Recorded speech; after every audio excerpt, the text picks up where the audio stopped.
Krajem februara 2010. godine u svečanoj sali Karlovačke bogoslovije gostovao je i svoje stihove govorio pesnik Matija Bećković.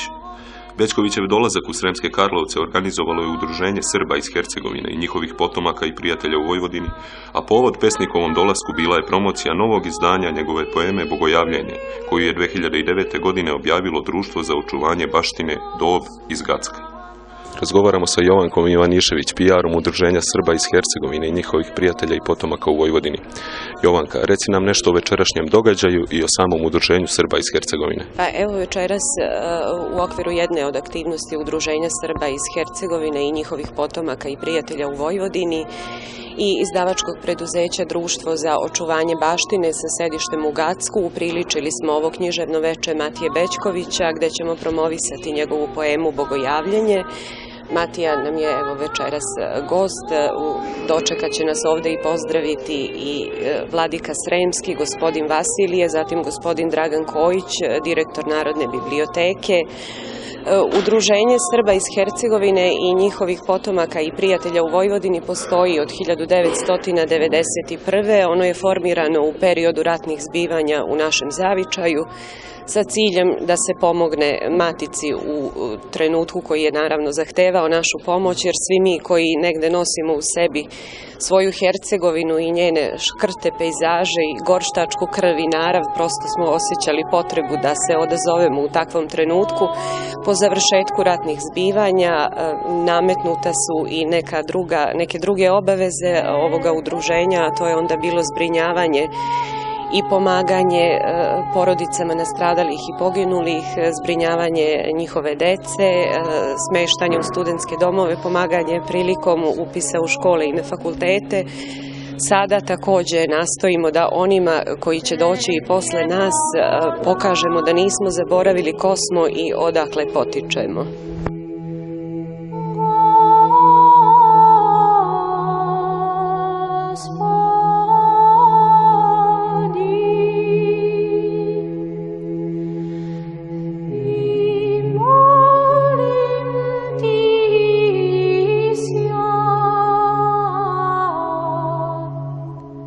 Bećkovićeva poema Bogojavljenje prvi put je objavljena 1985. godine u izdanju Beogradskog grada. Pesnik Vere Pavladoljske, Leleka mene, hleba i jezika, kaže puta kojeg nema. Govorio je ovom prilikom stihove iz svog bogojavljenja, stihove koji projavljuju specifičan odnos bećkovićevskog humora i tragičkog u njegovom poetskom govoru, stihove koji još jednom opravdavaju mnoge i premnoge ocene o ovom pesniku, a koje se uglavnom stiču u tvrdnjama kritičara, da je to pesnik koji se smeje ozbiljno i da je njegov humor visok onoliko koliko je dubok ponor iznad kojeg se smeje. Razgovaramo sa gospodinom Matijom Bećkovićem, pesnikom neprevaziđenog humora, ali i pesnikom srpskih stradija. Gospodine Bećkoviću, je li ozbiljno toliko ići putem kojeg nema? Nemamo drugoga nego toga koji nema i on nas je dovde doveo, to je jedini koji imamo.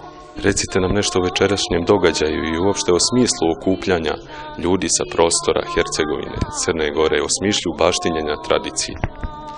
Pa evo divote da su mladi ljudi u sred ovih silnih nevolja i stradanja, siromaštva i borbe za opstanak osnovali jedno društvo za čuvanje baštine u Trebinju, slavnome gradu našega pesništva, i objavili poemu koju bi drugu nego Bogojavljenja. Kad su već objavili poemu sa tim naslovom, onda su se lako setili da bi njeno predstavljanje bilo najprirodnije u Karlovačkoj bogosloviji, slavnom mestu naše crkve i naše poezije.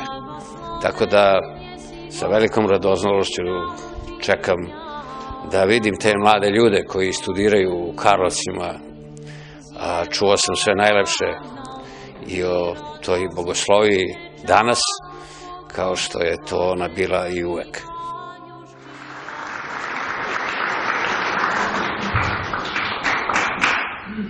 Preosvećeni vladiko Vasilije, gospodine rektore, gospodo profesori, gospodo studenti Karlovačke slavne bogoslovije, činili ste mi veliku čast da ste me pozvali da prvi put budem u ovoj slavnoj sali naše istorije i naše kulture, i to ovim srećnim povodom da je Društvo za zaštitu tradicije i čuvanje naše baštine iz Gacka objavilo moju poemu Bogojavljenje. I čim se odlučilo za tu poemu, ono se lako moglo setiti karlovačke bogoslovije. Kaže se obično da bismo ocenili jedan narod i njegovu dušu, trebalo bi videti u rečniku šta sve ima pod pojmom Bog. I zaista, kad to pokušate da istražite u rečniku srpskog jezika, tome kraja nema. A to je neki dokaz o našoj veri, koja se često sklanjala u sam jezik, jer jezik je nevidljiv, ne može se ubiti, ne može se zapaliti, ne može se zaklati. Dakle, bogojavljenje. Probudim se kukavac, odjada mi se zanebesalo, pa mislim, šta bi bilo da se, ne daj Bože, pojavi Bog? Da lijepo bane, pa da više nema ima li ga, nema li ga, gdje je, jesi li ga vidio? No da dođe, da ga svi vide.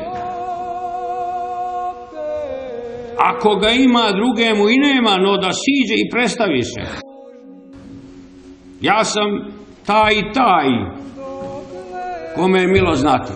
Voli bih da ga nema, pa da dođe, no da ga ima, pa da ne dolazi. A ne znam što bi zbog toga dolazio, nebesa otvarao i toliki put potezo.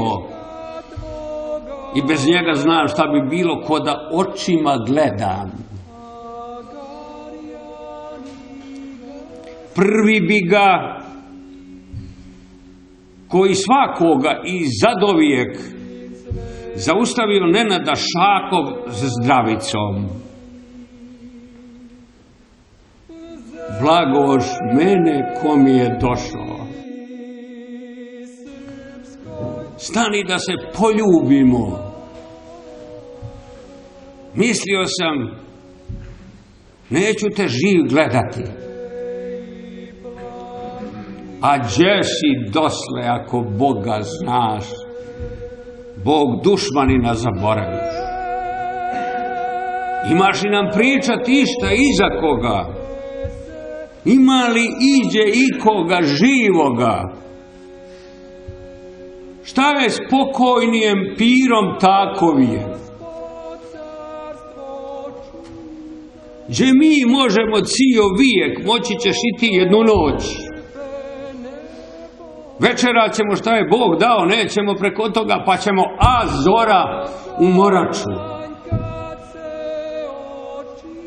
Neka što mi je milo što si došao, nego kolik mi je glas i dika od toga.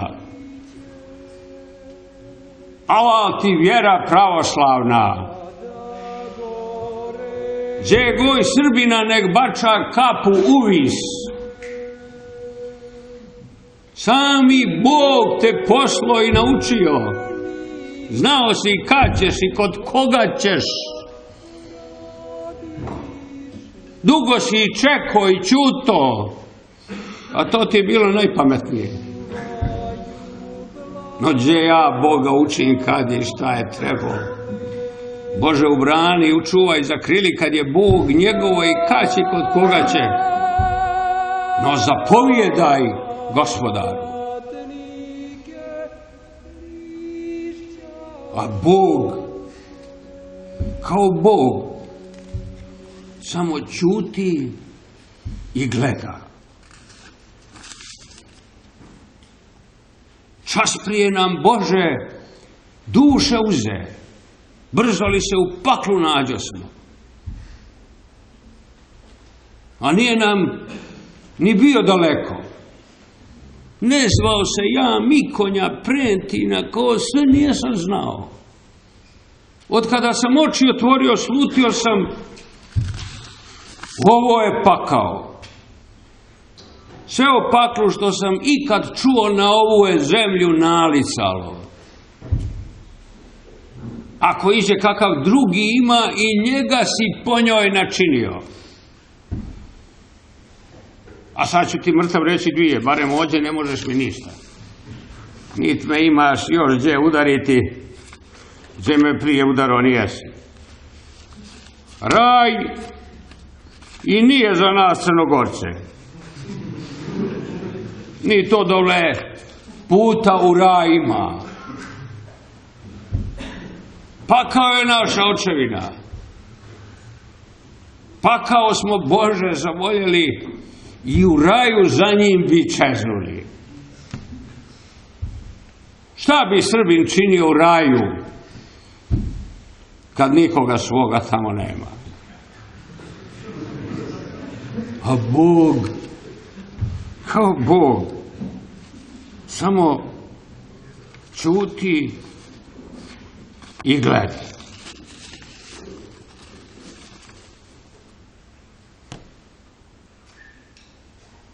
Ako je došao, nije zbog mene došao.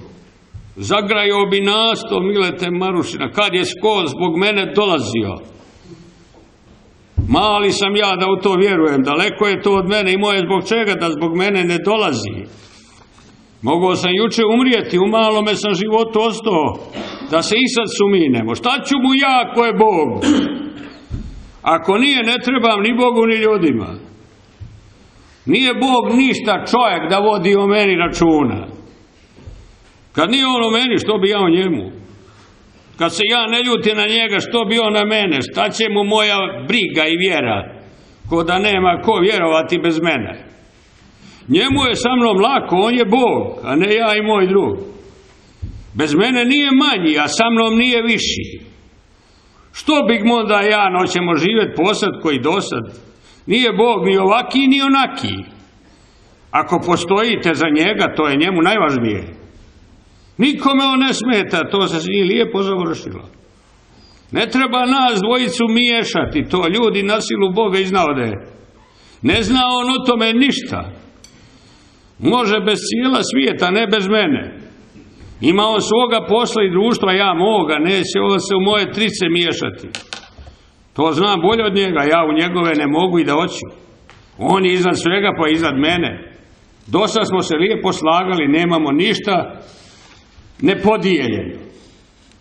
A ko on boljoglavi kakav sam ja, kakav je to, Bog ubi Bože, to je Bogu plakati.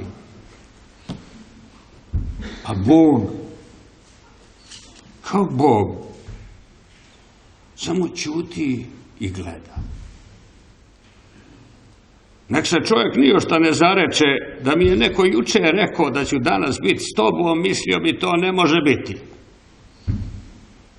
Dobro nam došao i vazda da tebe dobre glase čujali, pristupio bi Batrić Novići. I ne čekaj da te zovemo, no dođi ko u svoju kuću. Sramota ti je da se još ne znamo, a čuli smo za tebe odavno. Jesi li doletio? Sad ti ne bi drugčije, prošlo je vrijeme kad ste išli bosi. Da si došao kad je crkva bila nova, tu ti je bilo najljepše, a sad ti je zgodnije svu drugo. Ne daš se ti sokola, bojao sam se da ne izostaneš, da te drugi ne preteku, da ti se dušmani naslade. I reku, jade, žalosti, vidi, dosta je došlo, doživjeli smo dosta, eno prosi. A ko će ko Bog od Boga platili, nek vide da i mi imamo nekoga. I opet ovamo neka želja vukla. Došao bi prije da su te puštili. Veliš li Bože da pucamo da čuju ova pašća da si došao? To mi je od tebe važnije. Ja ću ti reći ko je vjerovao, ko nije, ne slušaj nikoga drugog se mene. I znaš li bi Bogu, a ne Kome drugome, samo da ti kažem, nasamo, ne mogu pred drugim, jer ti dođe i ode, a ja ostak. A više je čudo što si došao, no što ćeš da ideš. Ovo su moje ispunjene kletve. Dosle su zborili što ne dođe, ako ga ima, sad će što bi dolazio ako je Bog. Bože, ne mro dok je histrije bio. Ela, Bog ti pomogao, slava ti milost, ništa te drugo nijesam molio. Gospode, naredi sve u jednu krv, ne ostavi niđe ni pašega koca. Učini to, živ ti Bog, nek mi je 100 greota, voli bih to vidjet, no se posvetiti. Ubij Boga u njih kad te zapalo. Neka vide svoga Boga jarca, Boga neviđeni. A Bog, kao Bog, samo čuti i gleda. Otkad Bog postoji, pripitao Biljaka Blagojev. Evo ne znam, a bi se zakleo, do danas gođe nije bilo. Da ga je bilo, mi bi vjerovali, pa sad, da nas lijepi Bog vidi. I ovako smo ludi što nijesmo, a sad ćemo vjerovati i mi, jem sad ti Boga zadavam, bili bi luđi kad i sad ne bismo. A možda je bolje što nijesmo, on je tako stio. To ga je spasilo, kome smo god vjerovali, đavo ga je ponio. Od tolikih bogova nek jedan preteče. Koliko su nam bogova uzeli, nije čudo ko sad ne vjeruje. Pošten čovjek mora vjerovati, vjeruje svakome, pa i njemu.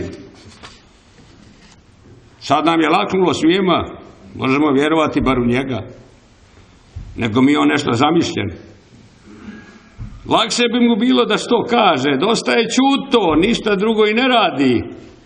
A mora čutat kad ne zna da laže. Najgore ovo čekanje, da barem znamo okle će početi, hoće li nas vješati ili klati. Strugat goljenici ili vezat za mrci ili sipa topljeno olovo u usta. Ne može ništa izmisliti novo, mi smo djecu na vatru nalagali. Neće on, mi se u Boga nadamo. Ima pravde i nad Bogom, i vjere i bez Boga. Ako nema, moralo bi biti. Ne bi ni on smio, tako je Bog, ako je Bog, nije jedini. A Bog, kao Bog, samo čuti i gleda. Znao sam da ima nešto. I u nešto sam vjerovao. Manji je grijeh vjerovati, može se čovjek o nešto griješiti. Nisam znao šta je, sad vidim da je to on. Čim sam vjerovao, morao sam u nešto. Možda nijesam baš u Boga, ali u nešto jesam. Mogo je to biti i on. Bog je nešto ako iko. Ako je on ništa, mi smo još više. Nisam znao da je čovjek sam i ja, nisam vjerovao da ima bradu, ali sam se, svašta sam pomišljao. I taman je trebalo da dođe da vidim koliko ne znam. Čim postoji nebo i zvijezda, nešto postoji. Čim čovjeka ima, nešto ima. Kome bismo trebali Boži bili da njega nema? Nekoga Boga je vazda bilo. Ko bi ga pominjao da ga nema? A da nema nas, ko bi znao za njega? Sad je jasno da ima Boga, to je pravi dokaz da ga ima. A da bi čovjek u Boga vjerovao, zato mu je Bog najpotrebniji. A Bog, kao Bog, samo čuti i gleda.